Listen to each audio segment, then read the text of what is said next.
was so beautiful. Here's to life. What a great contemplation. So, my talk title, so let me just qualify how we do talk titles.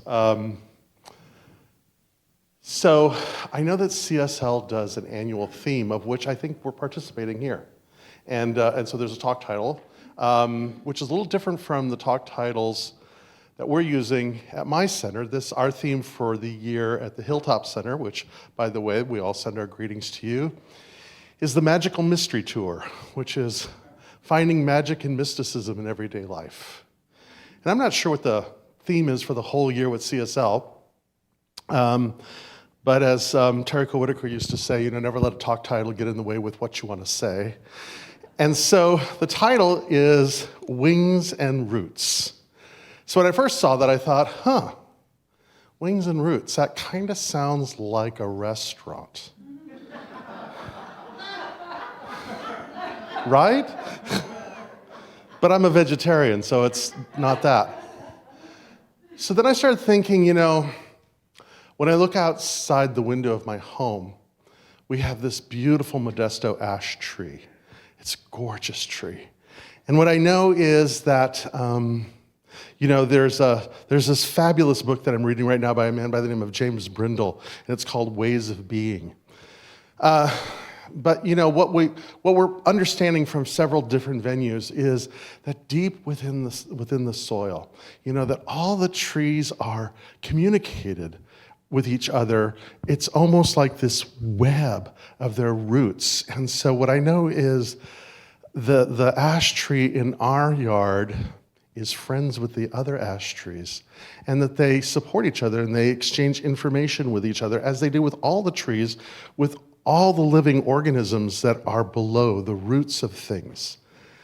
And then I look up, and we have a murder of crows that live in our neighborhood, and they're so interesting to watch. Crows are such clever beings, and they're messengers and they're tricksters.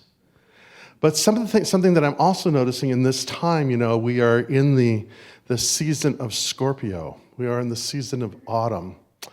And the leaves are falling from the trees. And Schopenhauer says that everything in form is a metaphor. So if we look at things from a storied perspective, it's interesting that when the leaves fall away, we see things differently. Yes, we see things differently. There's a level of clarity that autumn brings when the superfluous seems to fall away. And we look at the world through the perspective of barren trees. So I'm holding that contemplation. And then that contemplation brings me to another contemplation, which is the first card in the Tarot, the Magician. And it is said that the magician holds the key to understanding the entire Tarot. And if you recognize the card, you see that one hand is down to the earth, while the other is extended into the heavens. And so it's that experience of what it means to be fully grounded in the earth and allowing ourselves to receive the wisdom of the starry world. Both. It's almost, Steiner says that we're almost like an upside down plant, if I can sort of create an image, which is our body is sort of the out picture, it's the form of things, right? But coming from our crown is this root system that goes and receives all the spiritual knowledge from the cosmos. And so roots and wings, it's both of those, right?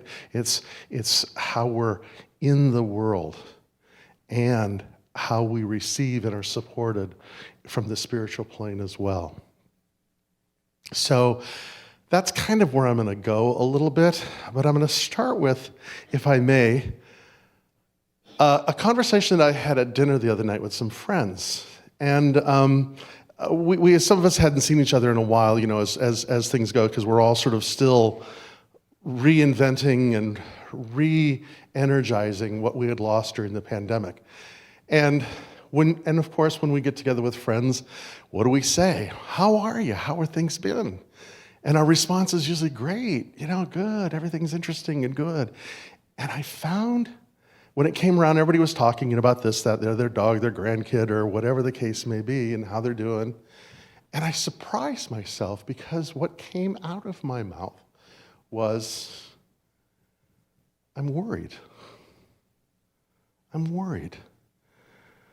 I'm worried about the state of the planet. I'm worried about the ecological disaster that we're finding ourselves in the first stages of. I'm worried about our nation. I'm worried about the vitriol, the hate, and then what's lying deeper than that. I worry about my community as we're going through and reinventing ourselves like you are. Other personal things that are going on that I'm worried about. So let me acknowledge that this is New Thought heresy because, we're supposed to be positive and up and cheery and perky and all that other kind of stuff. But the danger of doing that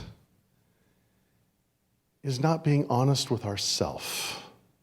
It is said that God works in truth. How can we truly treat if we're repressing or suppressing what's really going on? One of my favorite lines in the Science of Mind text is preceded by this line where Dr. Holmes talks about when things are most challenging is really the most interesting time to work, is it not? And what I understand, and I'm sure you've discovered as well, is we can't heal anything that we don't acknowledge first. We can't transform anything until we take an honest look about it. I was telling Marjorie, she was telling me about your leadership meetings. It's like, I call it the first sip off the second martini, right? It's like, where do we go from here? But, right? Am I dating myself? But think about that, right? We have this incredible intelligence and this ability to think prudentially, our present self thinking in terms of the future self. And in order to truly do our mental work, and for myself, this is what I'm thinking, for me to treat, for me to pray, for me to arrive at a place which, by the way, I live in hope, so I'm not catastrophizing. I can be worried and filled with joy at the same time.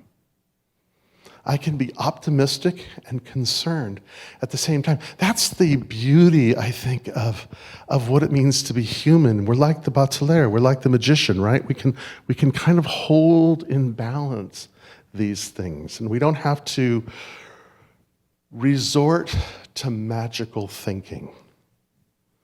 Magical thinking is when we want the laws of physics to conform to our metaphysics, right? And so we think that if we just find the key, if we just do this one magical thing, then everything will turn out wonderfully. But that's not our teaching. Ernest Holmes says that we don't get what we want. We get what we become. And so it's about finding the grist, the energy, that which is there, and how we begin to work with this. I know for my center, we went through, like you, we went through the pandemic. We're better than some, worse than others. Probably your own life, if you're looking at it right now. There may be some concerns that you're holding. You may find yourself better than some, worse than others. But where we are, and perhaps if you're honest, there are things that you're worried about as well. And it's okay. We don't have to run from that, but we know that there's something powerful that works and changes that. And in New Thought, what we understand is something that is so ancient and so mystically powerful. which is this understanding of the presence of the divine that St. John says is love, that how love can bring us into wholeness. You know, St. Paul says in his letter to the Corinthians that love bears all things. It believes all things. It hopes in all things. And it endures all things. So there's real power in love. So let me talk about my second heresy of the day, which is that in reality, love is not enough. It's like the one-armed bateleur. It's imbalance.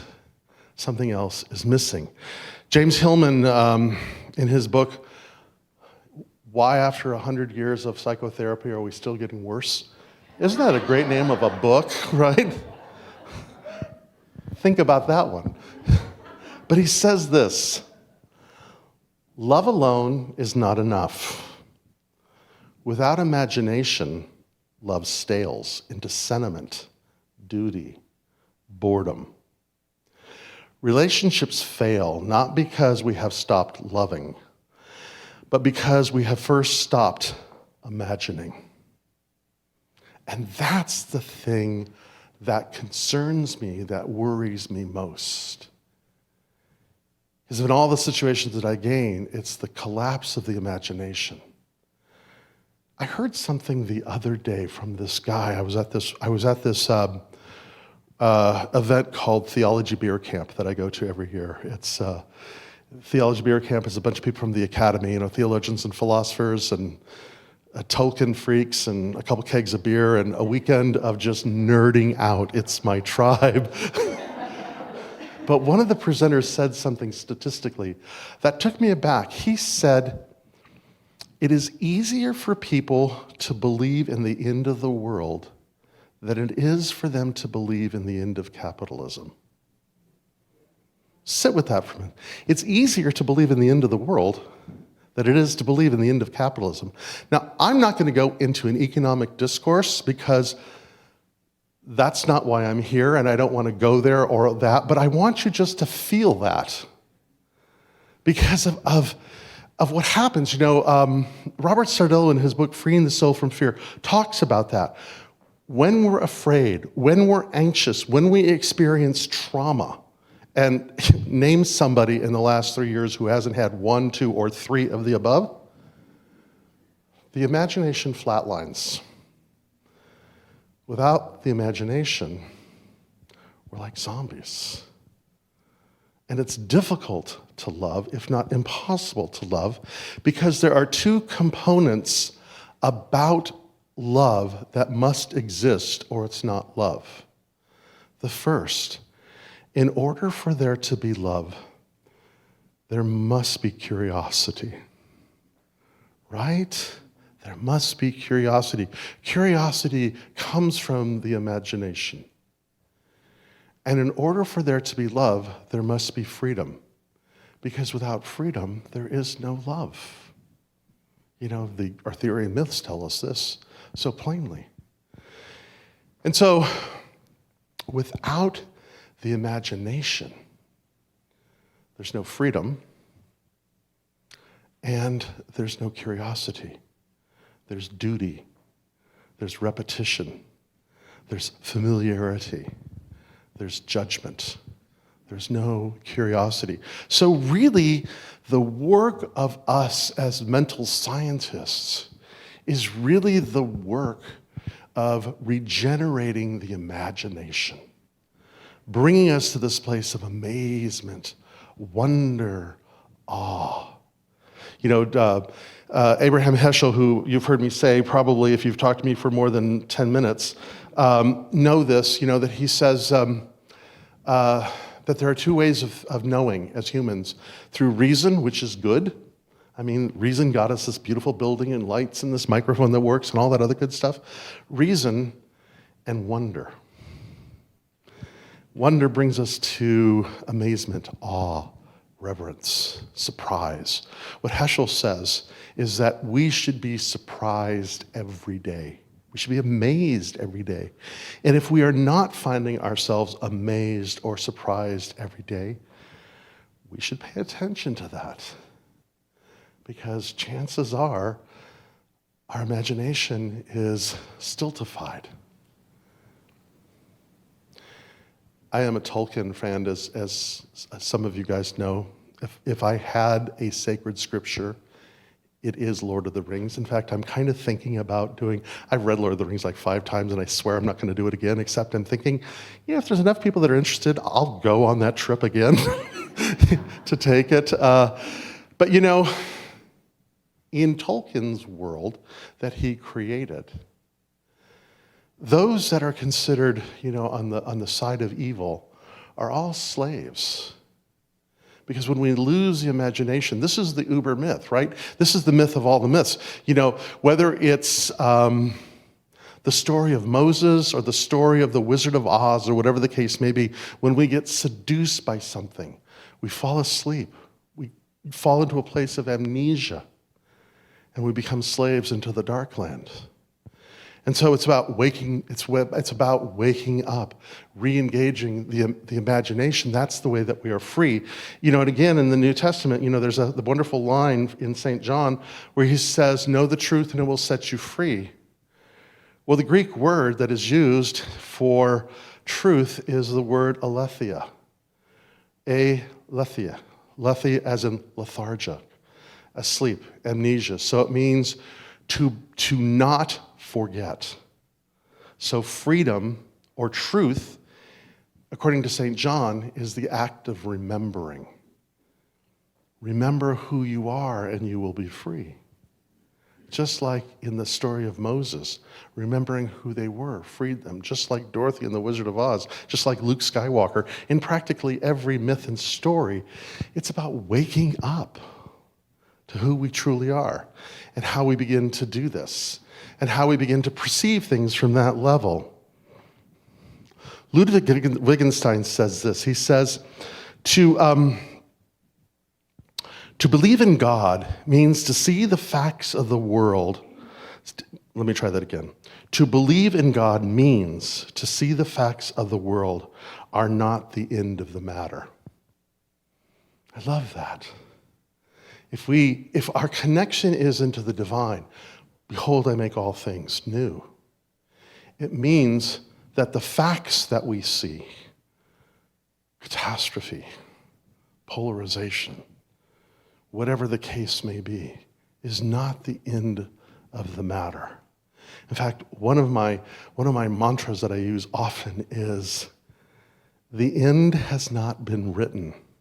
It doesn't have to be this way. The end is not written. It doesn't have to be this way. And I think that the only way that I can say that in truth is to know that deep spiritual connection of that which is luring, which is wise and loving and good, and invites me to lay my burdens of worry and fear and concern down. Not that something magical is going to happen, but something awakens within me. Something is in with me, which was there at the very beginning of all things. Call it Sophia, call it spirit, call it whatever you want to call it. But it's that which is in and through and as all things, and that's what's inviting us. And so that's kind of where we go. And so the question then is, how do we re-engage the imagination? And that's what I want to share today, my experience in this. And again, I think that amazement, wonder, awe, reverence, they all lead to one thing: gratefulness, gratitude. Because, when I am seeing something, when I'm in that place of just sheer, oh my God. So maybe I shared this, maybe I didn't, but let me just share it right now. A couple weeks ago, months ago, into September, beginning October. Did I talk to you about when I was in Kauai? Guess not. Okay, good. Only because this was such a big deal for me. So we were in Kauai, and we had gone up to Hanalei for a couple days, and I went outside, and the starry world, as seen from a place where there's no light, is breathtaking.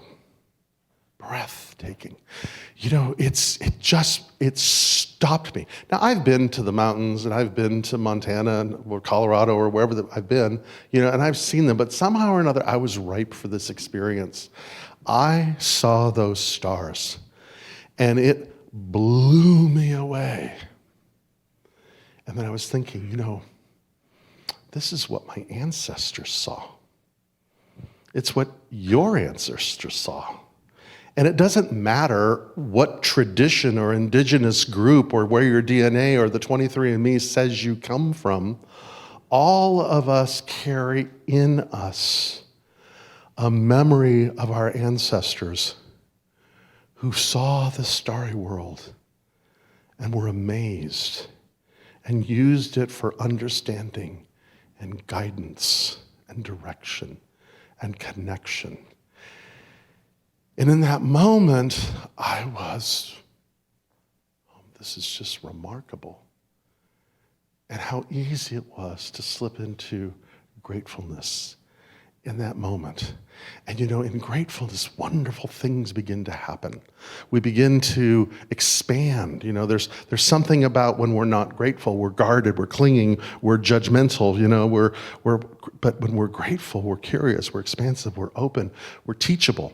Something begins to become alive in us, regenerated into us. So the key then is to do that. You know, something that St. Paul again says in Corinthians is basically, he says that rightly directed gratitude shifts the balance of the universe towards the kingdom of God. Rightly directed gratitude shifts the balance of the universe towards God. That's how we're moving through this. That's why I'm optimistic. That's why I believe that ways begin to be revealed where there doesn't appear to be waves. We've all experienced that in our life, right? A way was shown when we didn't believe there was a way possible. And something shifts because we were open, because we remembered, because we didn't forget, because we were in a place where we were teachable, we were curious, and we were free. So I think it comes down to that. We acknowledge where we are, our roots, our connection. We recognize that the end has not been written. It doesn't have to be this way. And when we're in that position, that amazing position like a dervish, right? We're in that where we are allowing ourselves, then that awakening, that remembering directs us towards who and what we're all about. Howard Thurman says, there is something in every one of you that waits and listens for the sound of the genuine in yourself. It is the only true guide you will ever have. And if you cannot hear it, you will all your life spend your days on the ends of strings someone else pulls. But it is there for each and every one of us. And that then is the clarity of what we're called to do.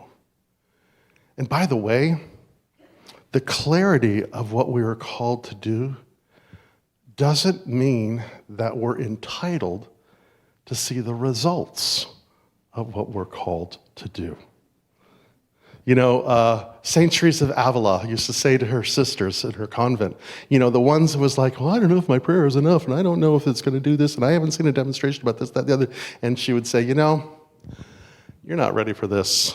Back to the kitchen, peel potatoes. You don't have to know. The great wisdom of the Bhagavad Gita is this. We do what we're called to do because we're called to do it, not because there's a reward in it. What would be the point of faith? If we believe that we're supported, we don't need to do a quid pro quo with the universe. As Ernest Holmes says, to the person who can free themselves from all apparent moorings. How does it go? To that person who can throw themselves into that infinite sea of receptivity, having cut loose all apparent moorings from the past, to that person comes the greatest experience. And so that's my invitation to each and every one of us today, is that posture, the batelier, the magician.